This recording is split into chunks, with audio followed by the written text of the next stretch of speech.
Hello everybody, welcome to a highlight reel from MinnMax. MinnMax is a place about games, friends, and getting better. My name is Ben Hansen. This is a highlight cut from the deepest dive on Final Fantasy VII Remake that we did way back in April of 2020. It was the best, most thorough discussion about Final Fantasy VII Remake on the internet. If you recall, or maybe you didn't watch it, maybe you're new, it was Kyle Hilliard, Jeff Marchiafava, and then my old friends who got me into the original Final Fantasy VII 20 years ago, Grant and best friend Ronnie there. It was a very fun chat, despite some of the tech being a little bit crude, because April 2020, we were all getting used to the whole remote setup, if you recall. We talked about Final Fantasy VII Remake for over 14 hours in total, including the Intergrade Intermission DLC, and so this is a highlight cut of some of our favorite moments to help kind of get you back in the mood for Final Fantasy VII Rebirth, which is coming up very soon. And speaking of Rebirth, yes, for everybody asking, we are tackling Final Fantasy VII Rebirth in the same format. It is the deepest dive on Final Fantasy VII Rebirth. We are aiming to create the best, most thorough discussion about that game on the internet. So we're going to be breaking it up into chunks and talking about each and every chapter along with the MinnMax community. So if you support MinnMax at any tier on Patreon, patreon.com/MinnMax with 2 N's, at any tier, you can submit comments and play Rebirth along with us. We'll read your comments during the discussion. And if you support us at the $5 tier on Patreon, you unlock the podcast version of Final Fantasy VII Remake, the deepest dive here. So again, 14 hours right in your favorite podcast app. It's a piece of cake to hook up. And you also will unlock the audio podcast version for Final Fantasy VII Rebirth when that game launches and we dive in a big way throughout the entire month of March. So if you enjoy the deepest dive format, if you enjoy, having discussions out there on the internet that are more than just 10 minutes on a podcast or maybe one spoiler cast, we're trying to give these games the discussion they deserve, but there's a reason that these types of discussions don't exist a lot on the internet for other outlets, and the reason is it's wildly impractical. So if you enjoy this format, please help support this format and join the format by going to patreon.com/MinnMax with 2 N's. But without further ado, here are some highlights from the deepest dive on Final Fantasy VII Remake from way back when. Thanks so much, everybody. Not that I don't value Kyle and Jeff here, but I am dying to know, Ronnie, since I feel like this game is very important to us and the remake is very important to us. Right. What do you think of Final Fantasy VII Remake? Well, I started a church. It's a new religion. It's way more than I could have possibly imagined. Like even if I were to, just wish upon a star that a Final Fantasy VII Remake would happen, this would exceed those expectations. So they're better than a genie or a god over there at Square Enix? Is that your conclusion? That's correct. Grant, what do you think of this so far? So I've had MinnSnack's producer Amy watching over my shoulder for portions of it. Yeah.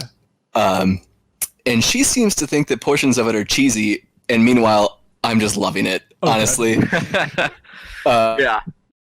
The things that she's saying are cringeworthy. I'm it's hitting me hard at times, and I really enjoy it so far. It proves that the dorks won. That oh, wow. We have one culture at this point. When a company like Square Enix is pouring hundreds and hundreds of millions of dollars to bring Jesse to life, it's like, that's it. Like my tastes for the last 23 years have been validated. Everything is right with the world. And so my point is that, like, I'm sure I'll come into contact with a lot of things later on in the game that will drive me nuts or maybe frustrate me. But right now it is so pure and so good. And the subtle things that I never thought would affect me emotionally this much. Like, I love that Cloud's like impressed by how good of a fighter she is. And you're going out and going to Monster Alley out back, whatever the hell's going on over there. I love, like, there's just a little line after a piece of combat where Cloud just says, "Keep those gloves up," and then she goes, "Sure thing, coach." Like, that melted me. Like, the idea of like these old friends just like having that little banter is like, this is all I've wanted in my life for 23 years. Does anyone else really hate Roach? The crazy soldier on the bike. To me, he seems like an early contender for Dork of the Year, and every time he comes on screen, I groan. An insane dude who's really good at everything, speaks in mediators, and is immediately obsessed with the main character. I'm pretty sure I've seen this archetype in Japanese media before. So what's the deal? Who likes this kind of character? He's not funny, and he looks like a doofus. The way he's able to break the laws of physics and he whips his bike around in odd angles is completely ridiculous and really bothers me too. Anyways, I really hope he doesn't become a big part of the story going forward, but can anybody defend this guy? What am I missing?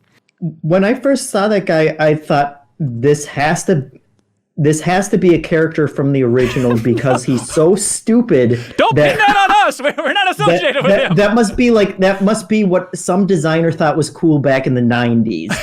and then when I learned that this is a new character, it blew my mind. It was like this, in 2020, a designer thinks that this guy is cool. I do love the idea of like just having some other personality early on, even though they move Sephiroth up. It's like if they stuck with the bad people are all just Shinra, like they have some personalities, some of them are fat, but there's nobody that really pops as like a villain in this section. And so I like the idea of just packing as much personality as possible into this one jackass. They sure did. they packed that jackass well.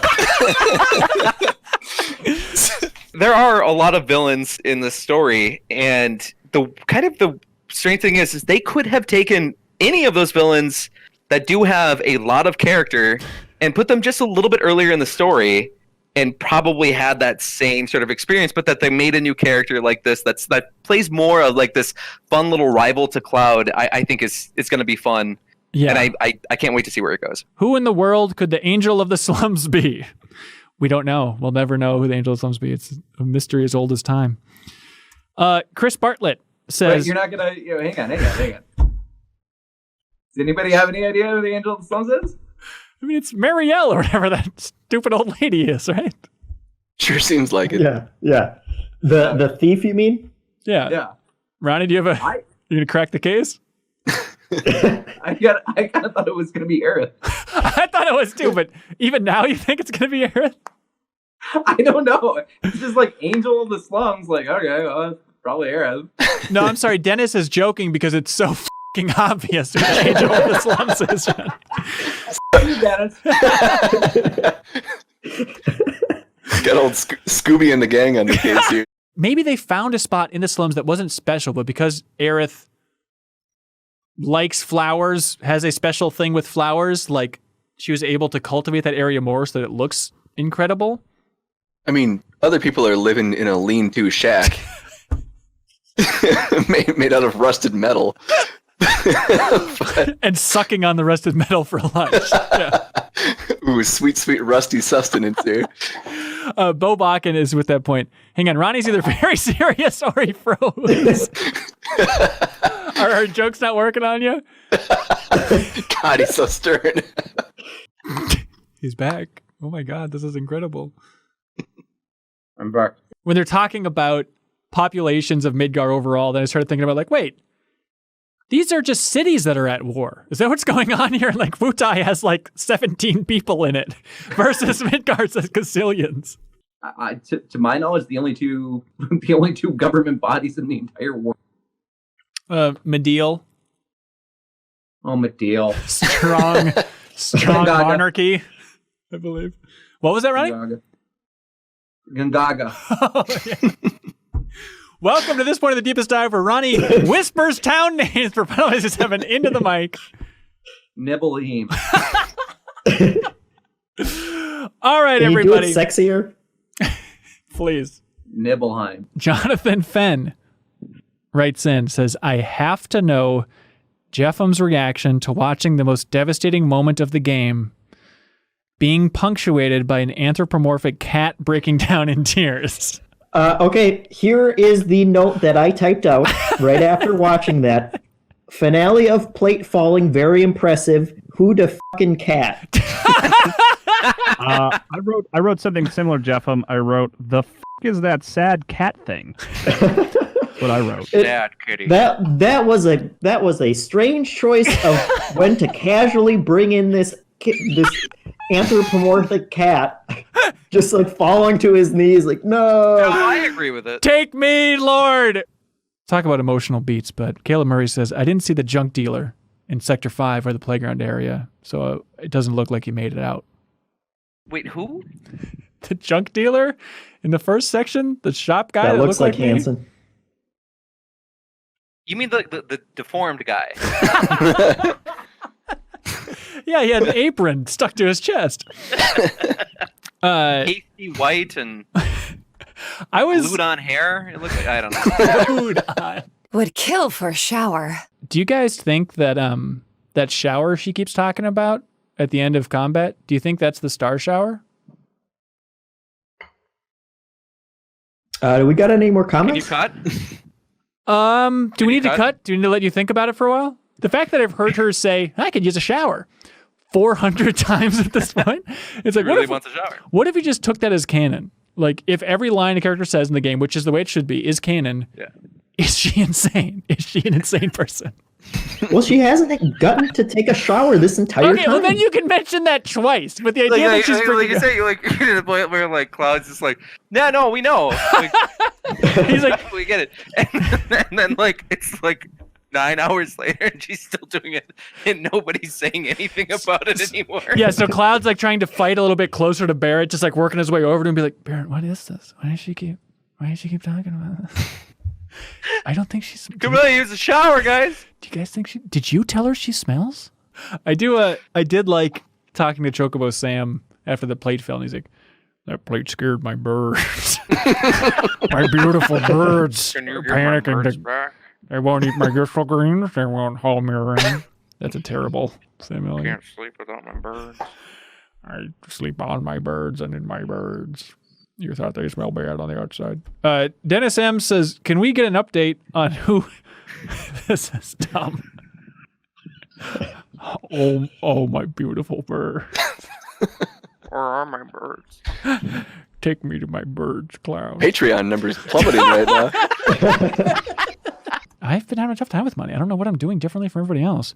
I've had that problem too up until I feel like chapter 14. Like I noticed that I have like 17,000. Yeah. How many times have you gone back to Madam M's? Just a couple. I just wanted to see if there's any variants because I'm capturing the gameplay for the video version. So I wanted to make sure I know all the options and Sure. different things like that. Somebody did write in, by the way. Why were you there until 3 a.m.? Because I thought it was like an Animal Crossing thing. I thought it might change depending on the time of day. Like, when's the store open? What are these bells going for? Madam M's turnips. Ben, why were you crying during it though? Oh, because I was curious if it was like kind of like a PT thing where I would like pick up the sounds from the mic, that just uncontrollable sobbing. Ben, why did Madam M ask you to leave? Well, it was interesting. She said apparently dignity has its limits, and I didn't see that coming. But the writing in this game is spot on. She mentioned that she had calluses. I realized during this section, I was thinking about, like, you know what? Like, I've had such an amazing time with this game. Even if it completely craps the bed, I'm not saying that's not what people are saying that I can see, at least, you know. But even if it completely craps the bed and just goes off the rails and is nutso, like, I'm on board. I'll say this right now. No matter what they do in the end of Final Fantasy VII Remake, I'm all on board and I'll be happy with it for the adventure I've had so far. Right? Yeah, I'm right there with you. What would be the worst thing that they could do running? Cloud poops his pants. But wouldn't you kind of like that too? From a gameplay perspective, I was, for this entire last segment and most of the previous segment that we were playing through, I was kind of wondering, the big questions that I was thinking about the entire time was, can they keep up the production values as insane as they have been? Yeah. And from a gameplay perspective, what the hell could they possibly do when everything is so over the top? How are they going to build a satisfying sense of a finale? And what struck me was that they actually did it, but by the end of it, it's one of my favorite things in media where not only it's not just that I look back and say, well, they really did it, but when I'm actually in the moment thinking, oh my God, they're doing it. Like I am in a state of currently being impressed by everything that is going on. I love that. Yeah. And I mean, it was like, I guess the answer to it is just have like 3 hours of back-to-back boss battles that, you know, completely top one another afterwards. But yeah, I was super impressed by the whole thing. Andrew Valla wrote in and just says, how amazing is it that we get to play this game again for the very first time? That's it, right? That's all we're doing here. Yeah. Like, it's just a beautiful summary of the entire experience. Like, yes, that is why this experience is so amazing. James Knight writes in, he says, having never played the original and only really seeing the iconic promo ads of Cloud in front of Shinra HQ in gaming mags and comics back in the day, I was surprised I got teary-eyed, nostalgic, and pumped up when Chapter 16 opens with the camera panning up to an extreme angle and letting sit on that iconic shot for a beat. Seeing how far games have progressed in 20 years encapsulated in that moment was really gratifying. I fucking love that. Isn't it amazing? I felt bad for Yes. anyone that had the nail bat equipped. And Jason M. O'Brien says, why is Tifa worried about going into the men's room? Yeah. After breaking into Shinra headquarters, the men's restroom is the threshold she hesitates crossing? And then Bob Buell also asked, I wonder why Tifa's scared of the men's room. And then Ben Reeves from Game Informer, he replied to Bob Buell and said, she knew there wasn't a shower inside. So she was scared of it. That's very good. But Ben Reeves. I do You love think the if you idea. work in a bar, you would see something worse than a men's room? I don't know. But I love that idea. She's like, I don't know if I should cross the barrier into the men's room. And then 20 minutes later, oh, this portal lets me fight Destiny? Let's go! It's like, what is this? There's Also, if you ever try to go into the women's bathroom, she goes like, what are you doing? Really? Oh, I didn't notice that. Yeah. Wait, just to be clear, Ronnie, how many times did you try and do that throughout the game? 27 times. Was there a trophy for that? No. He made one himself. Handed it to his right hand. It sums up so much with this remake when you see in the exhibit, when they were talking about like experimental weapons, and they have the stupid floating flower thing that you fight in the first reactor. And it's like, not only does the game stay faithful to that absurd design, but they literally put it in a museum. It's just like, Right. that says it Yeah. all about the dedication of this remake. I love that because like I had a note on our first episode that was like, what is that thing? Yes. And it like puts it in context by the end of the game, which I really appreciated. And I thought it was cool. To the point, too, that in Chapter 17, when you're on the ground floor and working your way through the test tubes and all that stuff, and you run across one of those, and it's kind of like a weak enemy to take out, I had a moment of feeling guilty about like, wait, is this just another one of Hojo's experiments that's like begging for mercy? And I'm just, take that flower. Seeing that video of the ancients and their culture, Yeah. and specifically seeing the airship in the background, I can't think of a moment I've been more excited about in a video game cutscene in the last 15 years. I lost my mind. Yeah, there were 3 times in this remake where I just screamed audibly, like out of excitement. And that was actually the moment, like, we have not talked outside of this podcast about Final Fantasy VII. Yeah. But this was the first time when I just said, I think I sent you and Grant a message just saying, did you finish Chapter 16 yet? And I did that. I hadn't finished Chapter 16. I just wanted to know if you had seen that part yet. Yeah. Because all I wanted to do was goddamn talk about that. Well, Yeah. That was- unfortunately, we don't have a place to talk about it. That it was interesting that the ancients were basically harvesting Mako in the same kind of way that Shinra was. Wow. And it's just that they're doing it on a much smaller scale. But they're still deriving all of their power from sucking it out of the Mako stream or whatever, right? Yeah, but I they have to mean- do that with their mouths. So Sucking No. in holes in the ground. They were stewards of the earth, though. I mean, not like Yeah. Shinra. Yeah. Yeah, you think they should have leaned into that propaganda more. They should have been like, yeah, look at these fucking ancients. And they just had like Mako reactors, like, give us more. Let's fucking crush this earth. dirty ancients. We love being dirty. We're the ancients. The moment that sums it all up for me is the final battle. I'm fighting Sephiroth. Aerith comes into the fight and says, did you miss me? And Cloud says, not really. Yeah. Yeah. I wanted That to sucks. throw my PS4 out the window. Like, what are we doing here if not Right. this? What is this? But wow, did I get goosebumps when the original Genova theme kicked in. The best game soundtrack of all time. That one's a banger. And the fact That that is a banger. what kills me is they start and it's like, okay, dun, dun, dun, dun, dun, dun, dun, dun. Like you get it and it's like, okay, great. Bom, And then- bom, bom. And then they, Bom, bom, bom, bom, bom. wow, ladies and gentlemen. Love it. How many years did you spend in the opera? Bom, bom, bom. But the part that made me blow chunks out my butt was then when they go to like the third stage of that Genova fight and they save that stage then for the like the like iconic bit they save for the final gut punch, and it's just another one of those like, mwah, who's behind this soundtrack? How do I kiss you hard enough to please you? I will spend $90 for that soundtrack. I will. And then I'll kiss the CD. In the second scene with that Zach fellow, there is a weird shot of like a chip bag that flies by the camera and goes in slow motion. And it's jarring. And in my mind, it's like, oh, this is just showing that this is a different era. So it's a different Stamp. But the fact that it is a different breed of dog for Stamp, people have taken to mean that this is an alternate timeline, which I do think is what they're trying to communicate. Yeah, it's a very Into the Spider-Verse approach. Yeah, but the fact that Stamp, who's from the first chapter, they're bringing up Stamp, that Stamp pays off in a way to signify an alternate timeline with Zach is insane. What's up with that cat that was like looking over the city? What It's a great question. It's a great question. What are you talking about? I don't remember any cat. I don't think it's important at all. Let's move on. Here's the kicker. Beaten Down Brian says, everyone has been great on the Steepest Dive, but I wanted to give a shout out to Ronnie and Grant for stepping up and getting involved, as it was great to have a nice mix of people. Oh yeah, no. Too kind. Yeah, too kind. I had so much fun doing this.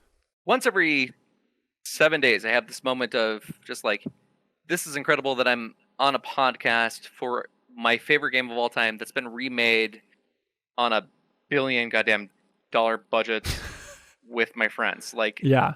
that's incredible. Yeah. And someday you'll meet Jeffem in person. That's Fine.